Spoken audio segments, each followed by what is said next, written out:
Vendi meu corpo para alimentar meus filhos, mas fui julgada por eles quando descobriram. Olá, queridos!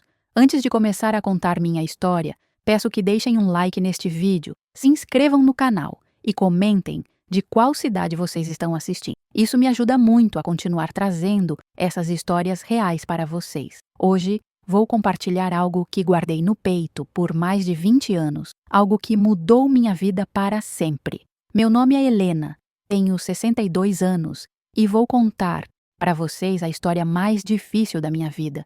Uma história sobre uma mãe que fez o impensável pelos filhos, mas que no final foi condenada exatamente por aqueles que tentou proteger. É uma história sobre sobrevivência, julgamento e, no final, sobre perdão.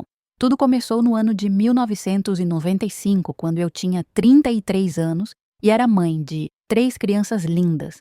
Rafael, de 12 anos, Marina, de 8, e o pequeno João, que tinha apenas 4 aninhos. Morávamos numa casinha simples na periferia de São Paulo, num bairro onde todo mundo se conhecia, onde as crianças brincavam na rua até o sol se pôr e onde os vizinhos ainda se ajudavam nos momentos difíceis. Eu era casada com o Antônio há 15 anos. Ele era um homem trabalhador, honesto, que acordava todos os dias às 5 da manhã para pegar 3 conduções até a fábrica onde trabalhava como operário. O cheiro de café que ele fazia antes de sair ainda está na minha memória, misturado com o som das suas botas pesadas no chão frio da cozinha. Eu cuidava da casa e das crianças, e às vezes fazia uns bicos de costura para as vizinhas, ganhando uns trocadinhos que ajudavam no orçamento. Nossa vida era simples, mas era nossa. As crianças iam para a escola de manhã, eu preparava o almoço ouvindo as radionovelas, e à tarde ajudava com as lições de casa na mesinha da sala. Rafael já estava ficando mocinho, sempre com aquele jeito sério que herdou do pai, ajudando a cuidar dos irmãos menores. Marina era uma menina, esperta, cheia de sonhos de ser professora, sempre com um livro na mão. E o João, meu pequeno João, era pura alegria, correndo pela casa com seus carrinhos, enchendo nossa vida de risada. As paredes da nossa casa eram finas, pintadas de um azul desbotado que eu mesma tinha escolhido quando nos mudamos para lá. Da janela da cozinha eu conseguia ver o quintal da Dona Conceição, nossa vizinha, que sempre tinha palavras de carinho para as crianças. O cheiro de comida no fim do dia se misturava entre as casas, criando uma atmosfera de lar que eu pensava que duraria para sempre. Antônio chegava do trabalho por volta das 7 da noite, cansado, com as mãos calejadas e o rosto marcado pelo suor, mas sempre tinha um sorriso para mim e um abraço para cada filho. Jantávamos juntos na mesa pequena da cozinha, conversando sobre o dia, fazendo planos para o fim de semana. Ele sonhava em comprar um terreno no interior, construir uma casa maior para nós. Eu sonhava em ver meus filhos formados, com uma vida melhor que a nossa. Os primeiros sinais de que algo estava mudando vieram sutilmente. Antônio começou a chegar em casa mais tarde com um cheiro diferente na roupa, um cheiro que eu não conseguia identificar. Quando eu perguntava, ele dizia que era hora extra, que precisava ganhar mais dinheiro para a família. Eu acreditava, porque queria acreditar, porque confiar no homem que amava era mais fácil do que enfrentar a verdade que começava a se desenhar. Uma manhã de abril, lembro como se fosse ontem, eu estava pendurando roupa no quintal quando ouvi vozes alteradas na casa da frente. Era a esposa do seu Manuel discutindo com ele sobre dinheiro que tinha sumido da gaveta. O som das palavras deles chegava até mim, carregado pela brisa fria daquela manhã, e algo no meu peito se apertou, uma sensação estranha, como se meu corpo soubesse de algo que minha mente ainda se recusava a aceitar. Naquela mesma semana, Antônio chegou em casa, com os olhos vermelhos e trêmulos. Disse que tinha sido demitido da fábrica, que os patrões estavam cortando funcionários, que ele tentou argumentar, mas não adiantou nada. Ele se sentou na cadeira da cozinha, colocou a cabeça entre as mãos e chorou. Eu nunca tinha visto meu marido chorar e aquela imagem ficou gravada na minha alma como ferro em brasa. Nos dias que se seguiram, a realidade começou a bater na nossa porta como chuva forte. O dinheiro que tínhamos guardado durou 3 semanas. Eu intensifiquei os trabalhos de costura, ficando até de madrugada na máquina velha que fazia um barulho que acordava as crianças. Rafael começou a perguntar por que não tínhamos mais achocolatado no café da manhã. Marina parou de pedir dinheiro para comprar lápis de cor novos na escola. E João, meu pequeno, começou a ficar mais quieto, como se sentisse que algo pesado pairava sobre nossa casa. Antônio saía todos os dias para procurar emprego, voltava com o rosto cada vez mais abatido, os ombros mais curvados. Eu tentava animá-lo, dizia que as coisas iam melhorar, que era só uma fase difícil, mas por dentro, uma angústia crescia como água de enchente, tomando conta de cada canto do meu peito. Foi numa segunda-feira que nossa situação se tornou desesperadora. Abri a geladeira de manhã e só tinha um resto de margarina, 2 ovos e meio pacote de macarrão. As crianças iam para dar escola sem café da manhã, dizendo que não estavam com fome. Mas eu via, nos olhinhos deles, a fome que tentavam esconder para não me preocupar mais. Rafael chegou ao ponto de me dar o dinheiro do lanche que a avó tinha mandado, dizendo que já tinha comido na escola. Meu coração se partia em pedacinhos a cada mentirinha inocente que eles contavam para me proteger. Naquela tarde, depois de levar as crianças para a escola, sentei na beira da minha cama e chorei como não chorava desde criança. Chorei pela nossa situação, pela impotência de não conseguir alimentar meus filhos, pela vergonha de ter que pedir ajuda aos vizinhos. Dona Conceição tinha nos emprestado açúcar 3 vezes naquela semana, e eu via no olhar dela uma compaixão que me deixava com mais vergonha ainda. Foi nesse momento de desespero total que a vida me apresentou uma saída que jamais imaginei que pudesse existir na minha realidade. Eu estava voltando de mais uma loja onde havia tentado conseguir trabalho quando encontrei Sônia, uma conhecida dos tempos em que eu, ainda solteira, ela estava diferente, bem vestida, com cabelo feito, unhas pintadas. Não parecia uma mulher que estava passando pelas dificuldades que assolavam nossa região naquela época. Sônia sempre foi simpática e quando me viu veio conversar. Vocês sabem como é. Quando você está numa situação difícil, qualquer gesto de carinho parece maior do que realmente é. Sônia me convidou para tomar um café numa padaria próxima. Disse que estava com saudades de conversar comigo. Enquanto tomávamos café com pão na chapa, ela notou meu estado, minha roupa mais velha, meu cabelo sem corte há meses, minha expressão cansada. Helena, você está bem? Ela perguntou com uma preocupação genuína na voz. E eu, que estava segurando tanta coisa há tanto tempo, desabei ali mesmo, na mesa daquela padaria que cheirava a pão fresquinho. Contei tudo para ela, a situação do Antônio, a falta de dinheiro, a fome das crianças. As palavras saíam da minha boca misturadas com lágrimas. Sônia apenas segurou minha mão e escutou. Quando terminei de desabafar, ela ficou alguns minutos em silêncio, mexendo o açúcar no café. Então, com uma voz baixa e cuidadosa, ela disse algo que mudaria minha vida para sempre. Helena, eu conheço um jeito de você ganhar dinheiro rápido. É diferente do que você está acostumada, mas pode resolver seus problemas pelo menos por um tempo. Eu olhei para ela sem entender completamente, mas algo no tom da sua voz e no jeito que ela desviou, o olhar me fez suspeitar do que ela estava sugerindo. Meu estômago se revirou, não de fome dessa vez, mas de um medo diferente, um medo que vinha de um lugar mais profundo. Sônia, o que você quer dizer? Perguntei, embora parte de mim já soubesse a resposta. Ela respirou fundo, olhou ao redor para ter certeza de que ninguém estava ouvindo e então me explicou com palavras cuidadosas sobre um trabalho que ela estava fazendo. Um trabalho onde mulheres como nós, mulheres em dificuldades, poderiam ganhar em uma noite o que normalmente ganharíamos em um mês inteiro. Ela falou sobre encontros com homens, sobre companhia, sobre coisas que minha mente ainda tentava não processar completamente. Eu me lembro do exato momento em que entendi o que ela estava me oferecendo. Foi como se o chão tivesse sumido debaixo dos meus pés. Nunca, nem nos meus piores pesadelos, imaginei que chegaria a um ponto na vida onde uma conversa como essa faria sentido. Mas ali estava. Eu, uma mãe desesperada, ouvindo sobre uma possibilidade que poderia colocar comida na mesa dos meus filhos. Sônia, eu não posso fazer isso. Eu sou casada, tenho filhos. E se alguém descobrir? E se o Antônio descobrir? Eu disse, com a voz tremendo. Ela segurou minha mão com mais força e disse: Helena, ninguém precisa saber. É discreto, são homens sérios, executivos, gente que tem muito dinheiro e só quer companhia por algumas horas. Você não precisa fazer nada que não queira. E o dinheiro? Helena, em 2 noites você consegue pagar 1 mês de supermercado para suas crianças. O barulho da padaria continuava ao nosso redor.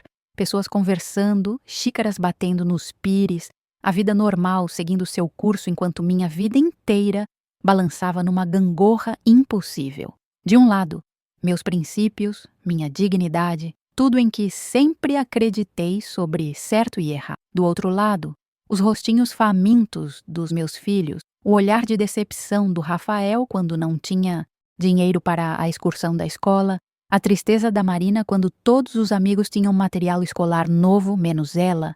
Eu disse para a Sônia que ia pensar, que precisava de tempo para decidir. Ela me deu um papel com um telefone e disse que quando eu decidisse era só ligar. Voltei para casa naquela tarde carregando um peso diferente no peito. Não era mais só a preocupação com dinheiro, era toda uma revolução moral que estava acontecendo dentro de mim. Naquela noite, depois de colocar as crianças para dormir com apenas uma sopa rala de batata, sentei na cozinha com Antônio. Ele estava calado, mexendo numa caneca de chá frio. E eu sabia que ele também estava sentindo o peso da nossa situação.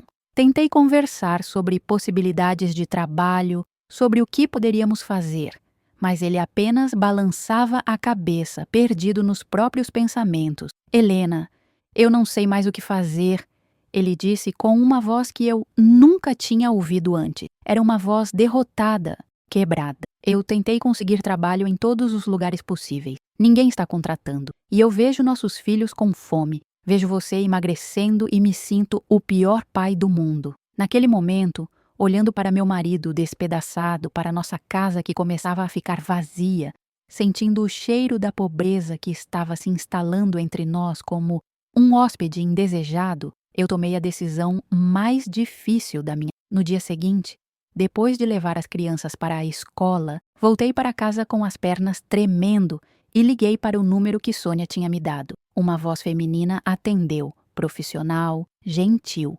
Expliquei que era amiga da Sônia, que estava interessada no trabalho. Ela marcou um encontro para aquela tarde, num escritório no centro da cidade. Disse para eu ir bem arrumada, que eles iam conversar comigo e explicar como tudo funcionava. Passei o resto da manhã em estado de choque, como se estivesse vendo minha vida de fora. Tomei um banho longo, arrumei meu cabelo como não fazia há meses. Coloquei minha única roupa boa, aquele vestido azul marinho que usava nas poucas ocasiões especiais que tínhamos. Quando me olhei no espelho, mal reconheci a mulher que estava ali.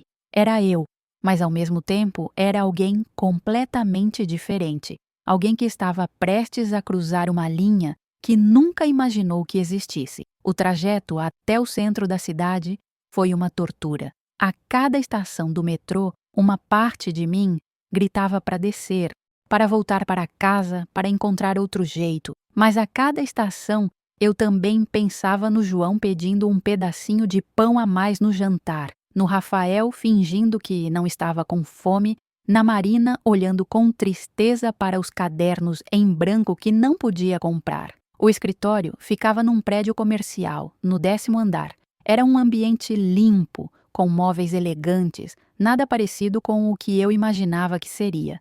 Uma mulher muito bem vestida, de uns 45 anos, me recebeu com um sorriso profissional.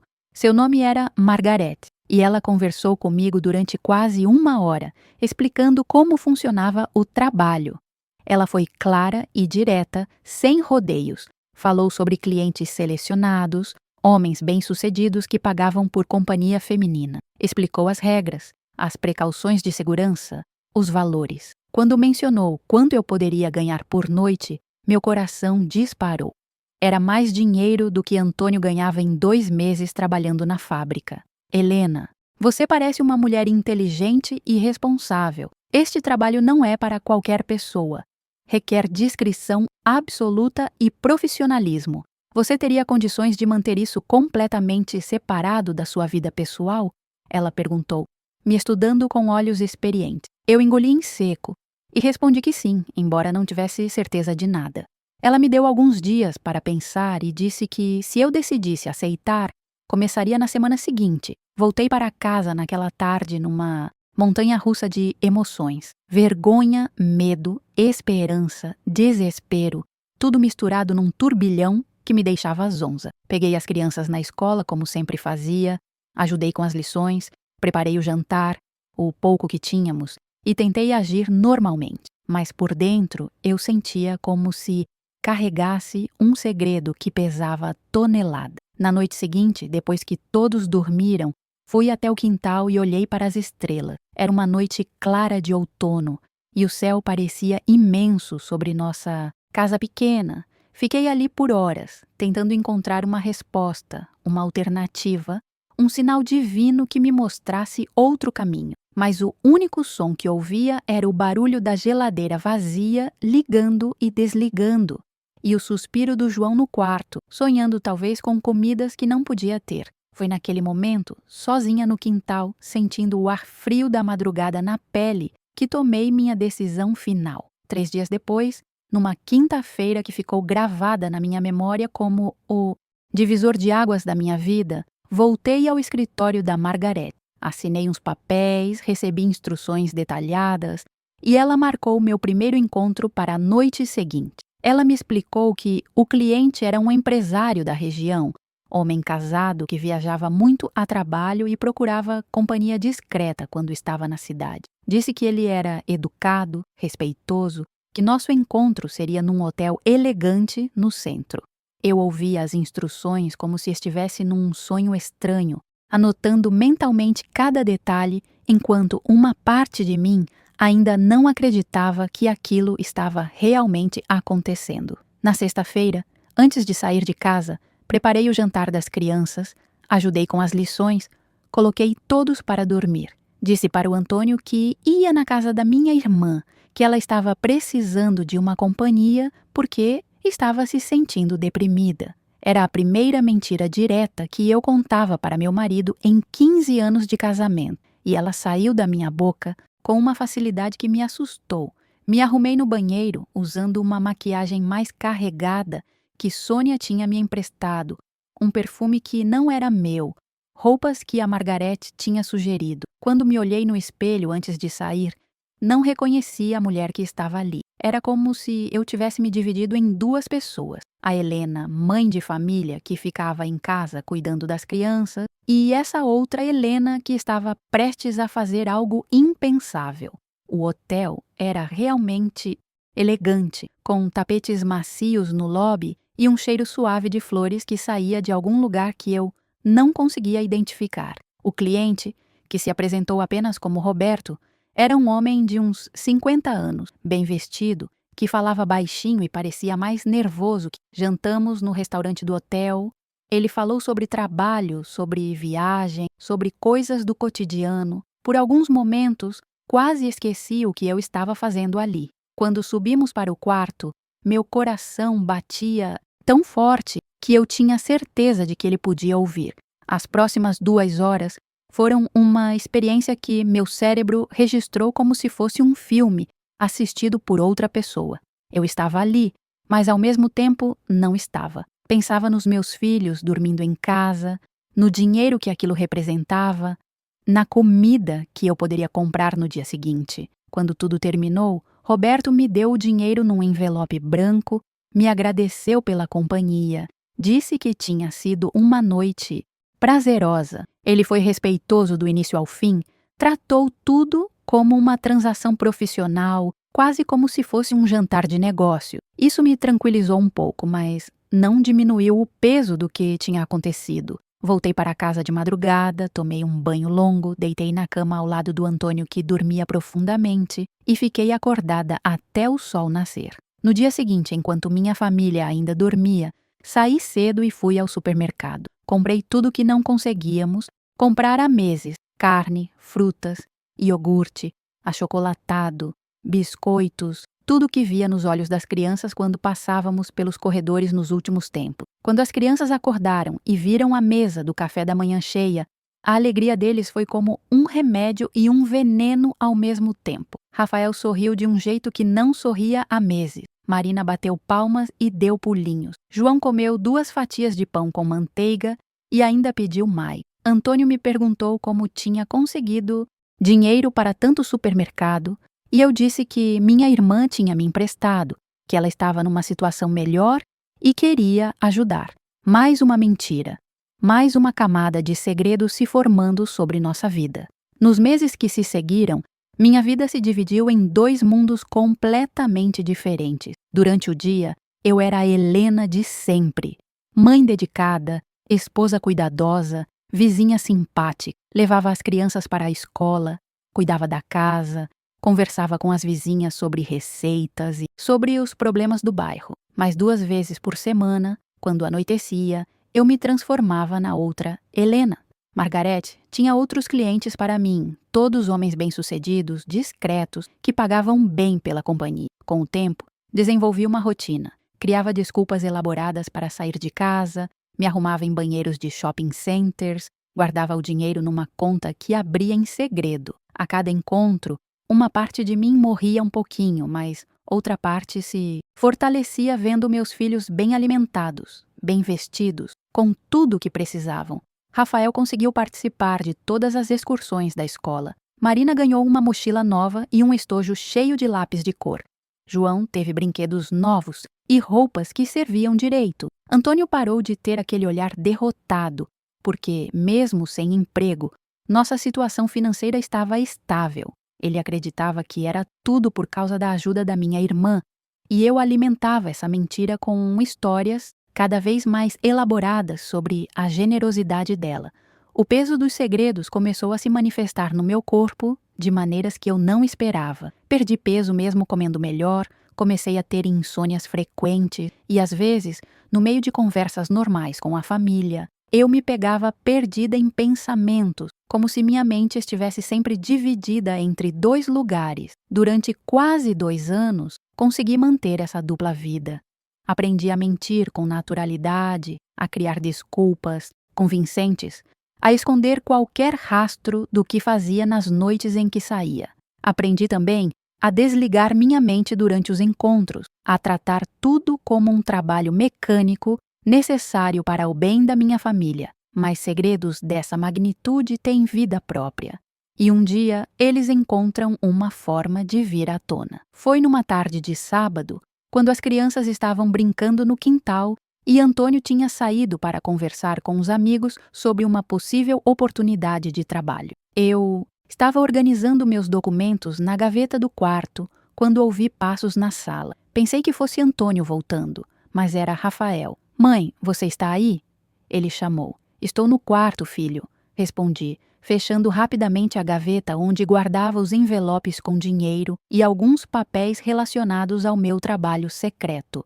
Mas Rafael entrou no quarto antes que eu terminasse de fechar tudo. Ele tinha 15 anos então, já estava um rapaz observador como sempre foi. Quando me viu, fechando a gaveta apressadamente, franziu a testa. "O que você estava vendo, mãe?" "Nada demais, só uns papéis antigos que eu estava organizando", respondi, tentando soar natural. Mas Rafael não era mais criança. Ele se aproximou e, num movimento rápido que me pegou de surpresa, abriu a gaveta antes que eu pudesse impedir. Vi seus olhos se arregalarem quando viu a quantidade de dinheiro que estava ali. Muito mais do que nossa família poderia ter juntado honestamente naquele período. "Mãe, de onde vem todo esse dinheiro?" Ele perguntou com uma voz que misturava curiosidade e desconfiança. Meu coração disparou. Era a pergunta que eu mais temia, vinda da pessoa que eu mais temia que a fizesse. Tentei inventar uma explicação, alguma coisa sobre a tia ter dado mais dinheiro, sobre ter conseguido uns trabalhos extras de costura, mas Rafael me conhecia bem demais. Ele via a mentira nos meus olhos. "Mãe, você está mentindo.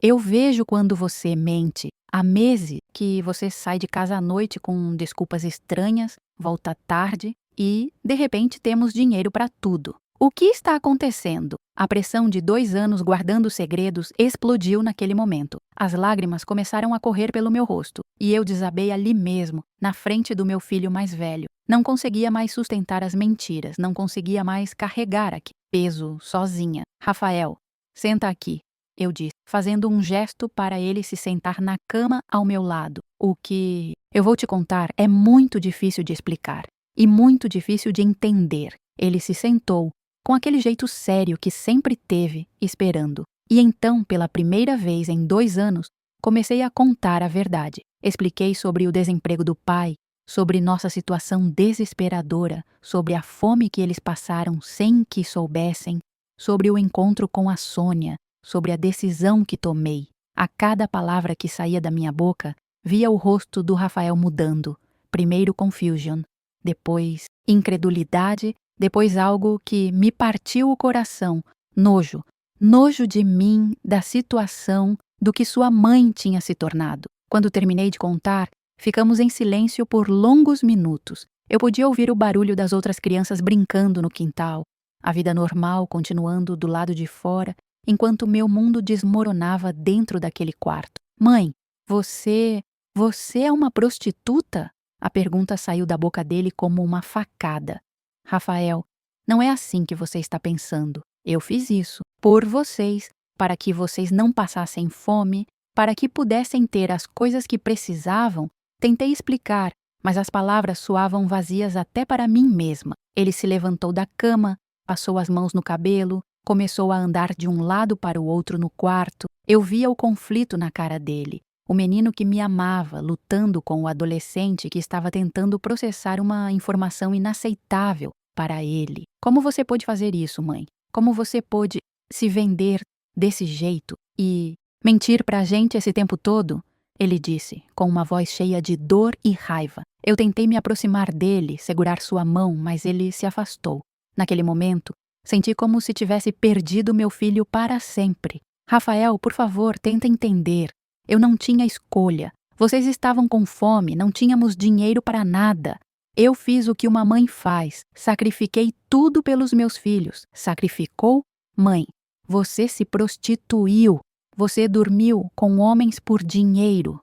Como você acha que eu vou conseguir olhar para você depois disso? Como eu vou conseguir respeitar você depois de saber disso? As palavras do meu filho me atingiam como socos. Cada frase era uma condenação. Cada olhar era uma sentença. E o pior era que, no fundo, uma parte de mim concordava com ele. Uma parte de mim também se julgava, também sentia nojo do que tinha feito. Rafael saiu do quarto batendo a porta e eu fiquei ali, sentada na cama, sentindo como se meu mundo tivesse acabado. Não apenas porque meu segredo tinha sido descoberto, mas porque o filho que eu mais amava, por quem eu tinha sacrificado minha dignidade, agora me olhava como se eu fosse a pior pessoa do mundo. Nos dias que se seguiram, Rafael mal falava comigo. Respondia apenas o necessário, evitava ficar sozinho comigo. E eu via no seu olhar uma mistura de decepção e raiva que me cortava por dentro. Ele não contou para as outras crianças, pelo menos não naquele momento, mas a tensão em casa era palpável. Antônio notou a mudança no comportamento do Rafael. Perguntou-se se havia acontecido alguma coisa. Eu disse que era coisa de adolescente, fase difícil, mas por dentro sabia que era muito mais que isso. Sabia que meu filho estava lidando com uma verdade que mudaria nossa relação para sempre. Uma semana depois da descoberta, Rafael me procurou na cozinha quando os outros já tinham saído. Ele parecia ter pensado muito sobre tudo, e quando começou a falar, vi que estava mais maduro, como se tivesse crescido anos em poucos dias. Mãe, eu pensei muito sobre o que você me contou e eu quero que você pare com isso. Agora. Rafael, não é tão simples assim. Nossa situação ainda é difícil, seu pai ainda não conseguiu emprego fixo e vocês precisam de coisas que... Eu não quero nada que venha desse dinheiro sujo, ele me interrompeu. Prefiro passar fome a saber que minha mãe está se vendendo para me alimentar. Prefiro usar roupa velha a saber que minha roupa nova foi paga com o que você fez. Filho, você não entende. Vocês são crianças ainda. Precisam de coisas básicas, de educação, de... Eu entendo mais do que você imagina, mãe. E eu entendo que o que você fez pode ter tido uma boa intenção, mas está errado. Muito errado. E se você não parar, eu vou contar para o papai e para a Marina e o João. Eles têm direito de saber quem realmente é a mãe dele. A ameaça do Rafael me deixou em pânico. A ideia de Antônio descobrindo tudo, de perder meu casamento, de ver a decepção nos olhos da Marina e do João, era mais do que eu conseguia suportar. Mas ao mesmo tempo, olhando para meu filho, via uma determinação que eu conhecia bem. Era a mesma determinação que eu tinha quando tomei a decisão de fazer aquilo por eles. Está bem, Rafael. Eu vou parar, prometi, e naquele momento realmente acreditei que conseguiria. Mas parar não foi tão simples quanto eu imaginava. Nos meses seguintes, nossa situação financeira voltou a apertar.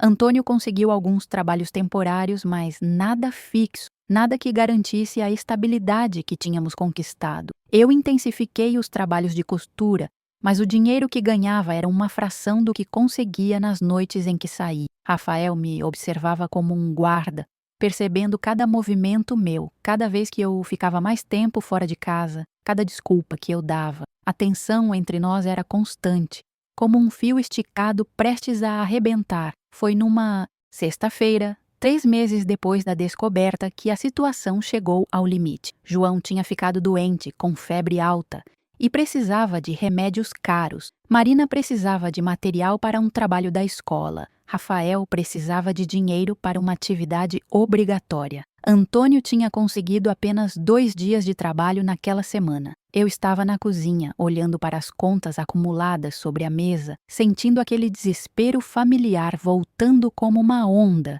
quando meu telefone tocou. Era Margarete. Helena, temos um cliente especial hoje à noite, alguém que paga muito bem. Você pode vir? Há semanas que você não aparece, e temos outros interessados na sua vaga. Olhei ao redor da cozinha, vi a receita médica do João em cima da geladeira, ouvi Marina no quarto reclamando que não tinha dinheiro para comprar cartolina, vi Antônio no quintal com aquela expressão derrotada que conhecia tão bem, e antes que pudesse pensar direito, antes que a razão pudesse interferir, eu disse sim. Naquela noite, inventei uma desculpa elaborada sobre uma vizinha que estava precisando de ajuda. Arrumei-me no banheiro do shopping, como fazia antes, e fui ao encontro.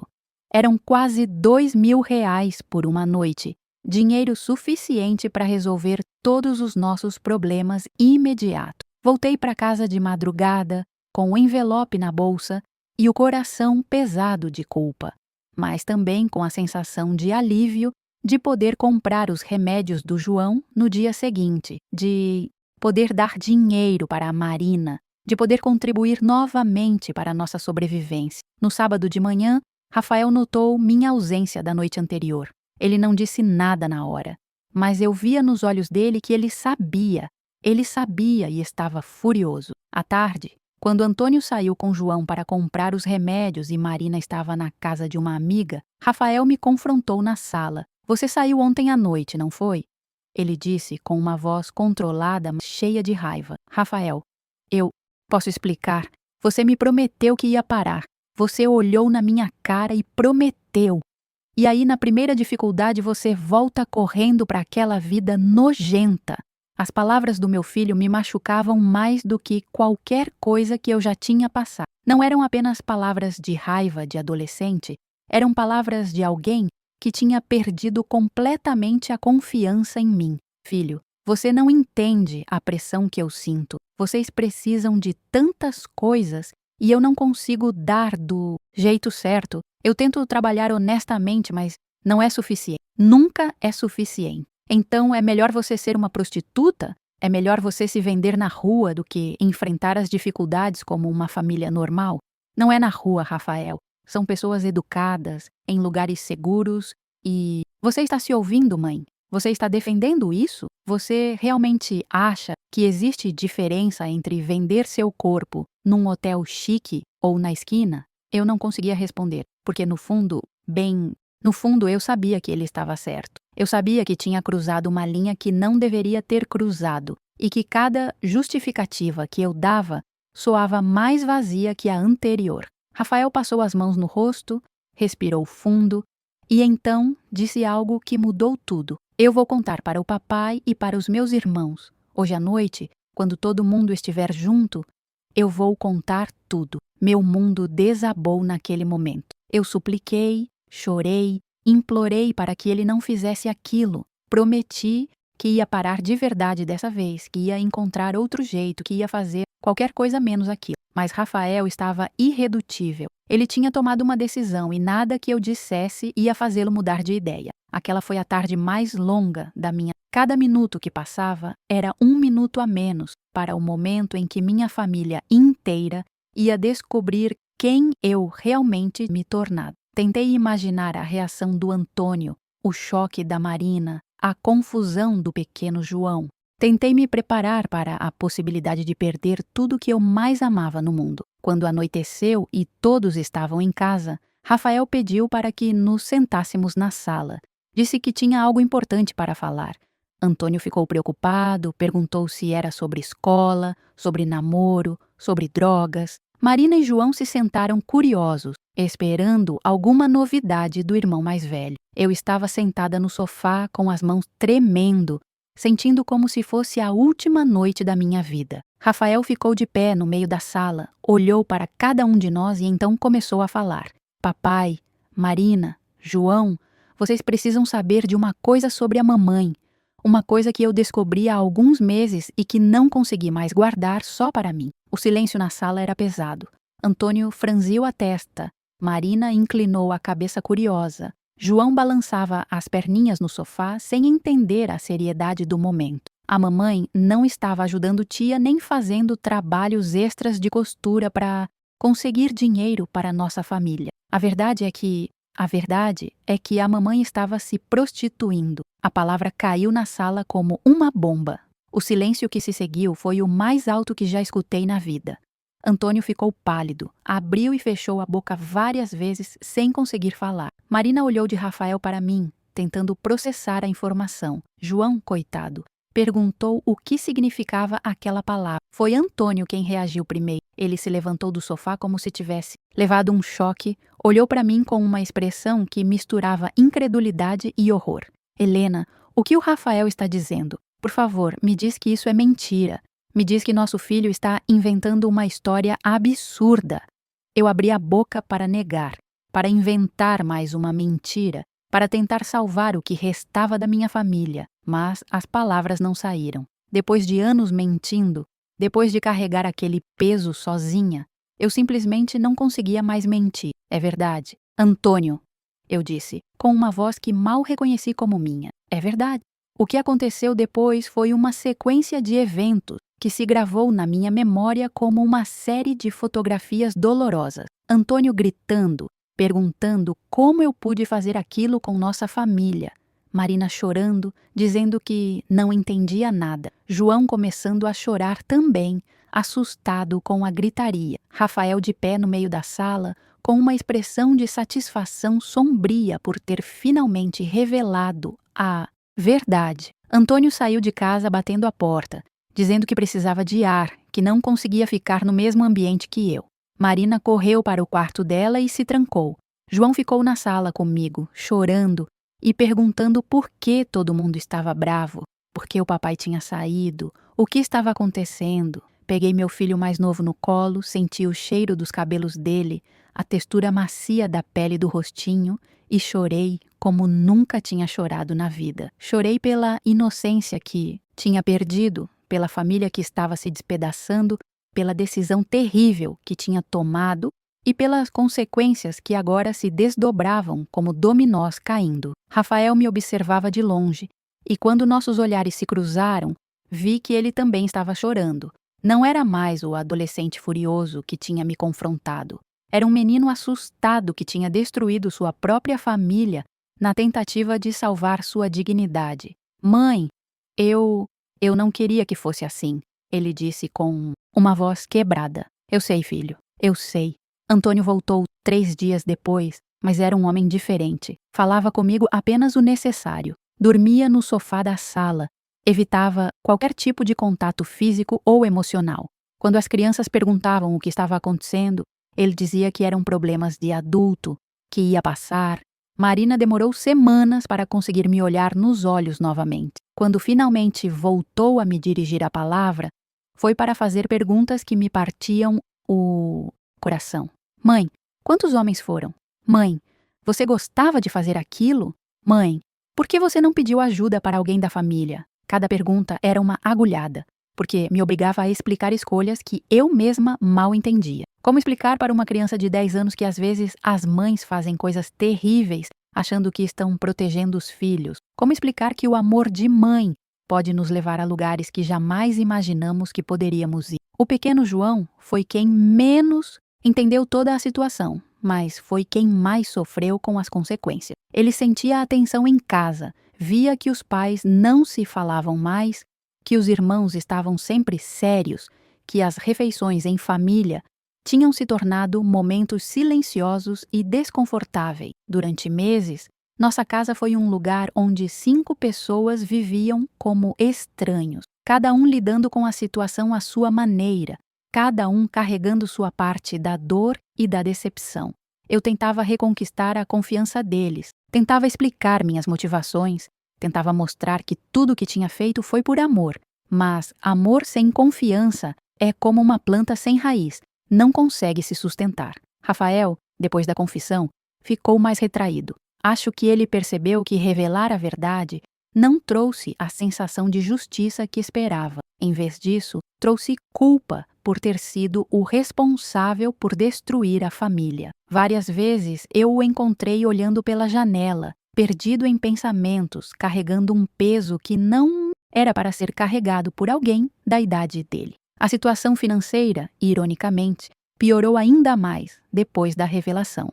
Eu parei completamente com o trabalho que fazia, e nossa renda voltou a ser apenas os trabalhos esporádicos do Antônio e meus poucos bicos de costura. Voltamos a passar dificuldades, mas dessa vez era diferente. Era como se a família tivesse escolhido conscientemente a pobreza no lugar da desonra. Uma noite, uns 6 meses depois de tudo ter sido revelado, Antônio finalmente me procurou para conversar. Ele tinha conseguido um emprego fixo. Não ganhava muito, mas era alguma coisa. Sentamos na cozinha no mesmo lugar onde tantas vezes tínhamos conversado sobre nossos sonhos. E ele me disse o que estava sentindo. Helena, eu passei esses meses tentando entender o que aconteceu com nossa família, tentando entender como chegamos nesse ponto. E a verdade é que eu me sinto culpado também. Antônio, a culpa não é sua. Você perdeu o emprego, não.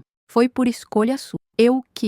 Deixa eu falar, Helena. Eu me sinto culpado porque sou o homem dessa casa, sou o pai dessa família. E não consegui prover o que vocês precisavam. Você fez o que fez porque eu não consegui cumprir meu papel. Não é assim, Antônio. Você fez o que podia, procurou trabalho, tentou de tudo. As circunstâncias é que foram difíceis, talvez. Mas o fato é que você se sentiu tão desesperada, tão sozinha, que achou que a única saída era isso. E eu não percebi. Não vi que você estava chegando nesse limite. Ficamos em silêncio por alguns minutos, cada um perdido nos próprios pensamentos. Então ele continuou. Eu ainda não consigo aceitar o que você fez, Helena. Não sei se um dia vou conseguir. Mas eu entendo o que você fez, achando que estava protegendo nossa família. E eu também entendo que, de certa forma, deu certo. As crianças não passaram fome, tiveram o que precisavam, puderam continuar estudando, Antônio, mas isso não torna certo, Helena. Isso não apaga o que aconteceu. Isso não faz com que eu consiga olhar para você como olhava antes. Eu sabia que ele estava certo, sabia que tinha mudado algo fundamental na nossa relação, algo que talvez nunca pudesse ser reparado completamente, mas pelo menos ele estava tentando entender, estava tentando encontrar um caminho para seguirmos em frente. Os anos que se seguiram foram uma jornada lenta de reconstrução. Não voltamos a ser a família que éramos antes, mas aprendemos a ser uma família diferente. Rafael terminou o ensino médio e foi para a faculdade, sempre mantendo uma relação cordial, mas distante comigo. Marina se tornou uma adolescente questionadora, que me desafiava constantemente sobre questões de moral e dignidade. João cresceu numa casa onde os pais se respeitavam, mas não se amavam como antes. Antônio e eu nunca nos divorciamos, mas nossa relação matrimonial nunca se recuperou completamente. Dormíamos no mesmo quarto, dividíamos as responsabilidades da casa e das crianças, mas o carinho e a intimidade que tínhamos se perderam naquelas revelações dolorosas. Era como se fôssemos parceiros numa empresa chamada família, mas não mais um casal apaixonado. Eu voltei a trabalhar, consegui um emprego numa confecção, depois numa loja, sempre lutando para reconstruir minha dignidade através do trabalho honesto. Cada salário que eu recebia, por menor que fosse, representava um passo a mais na direção da redenção. Durante anos, carreguei a culpa e a vergonha do que tinha feito. Ia à igreja todos os domingos tentando encontrar perdão divino, já que o perdão humano era tão difícil de conseguir.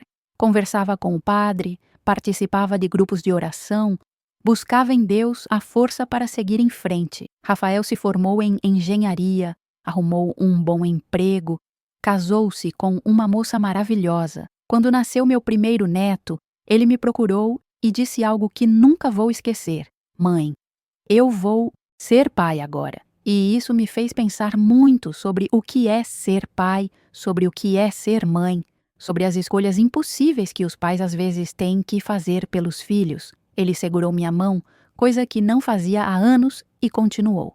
Eu ainda não concordo com o que você fez. Acho que tinha outras saídas, que poderíamos ter encontrado outro jeito. Mas eu entendo que você fez por amor. Amor mal direcionado, talvez, mas amor. Foi a primeira vez em anos que senti que meu filho mais velho tinha me perdoado, pelo menos parcialmente. Não era uma absolvição completa, mas era um reconhecimento de que as motivações por trás dos meus atos tinham vindo de um lugar de amor maternal, mesmo que os atos em si fossem questionáveis. Marina se formou professora, como sempre quis. Quando começou a dar aulas, ela me disse que pensava muito na nossa história quando via crianças em situação de vulnerabilidade social.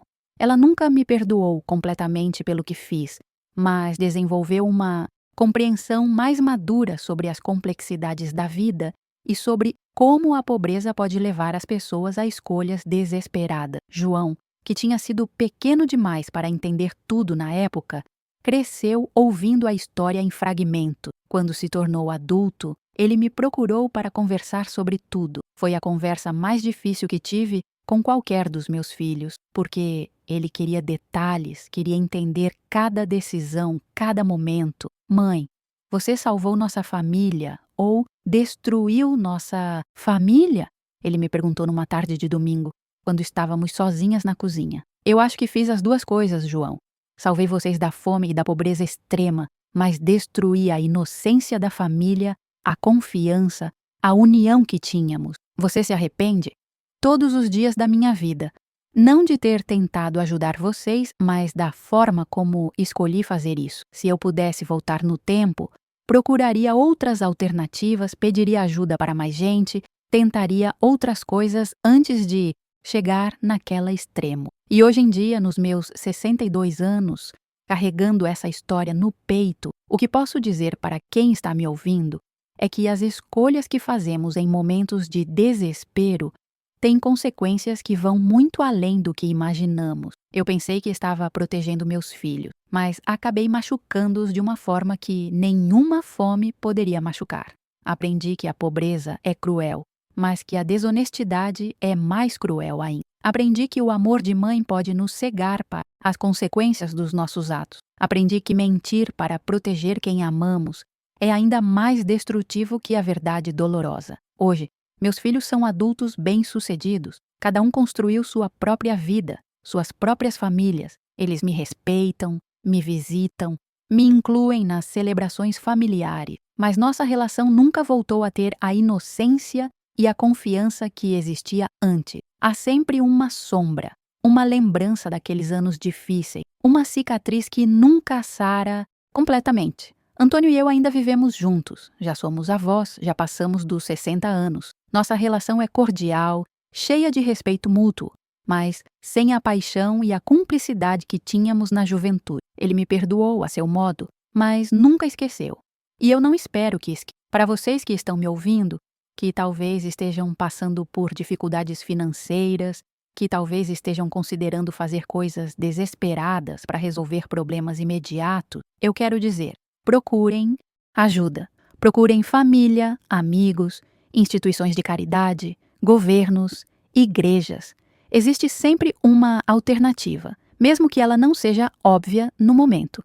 Eu não procurei ajuda porque tinha vergonha. Vergonha de admitir que não conseguíamos nos sustentar, vergonha de mostrar nossa pobreza, vergonha de parecer fracassada como mãe e como esposa. Essa vergonha me levou a fazer escolhas que trouxeram uma vergonha muito maior e muito mais duradoura. A pobreza é temporária, mas as consequências das escolhas que fazemos para escapar dela podem ser permanentes. Eu troquei 2 anos de estabilidade financeira por uma vida inteira de arrependimento e relacionamentos machucados. Se eu pudesse falar com a Helena de 33 anos que estava desesperada naquela padaria ouvindo a proposta da Sônia, eu diria: não faz isso, procura outro jeito, pede ajuda para quem você nunca pensou em pedir. Aceita a caridade, aceita passar dificuldade, aceita que seus filhos vejam você lutando de forma honesta, porque isso vai ensiná-los muito mais sobre dignidade do que qualquer estabilidade comprada com desonra.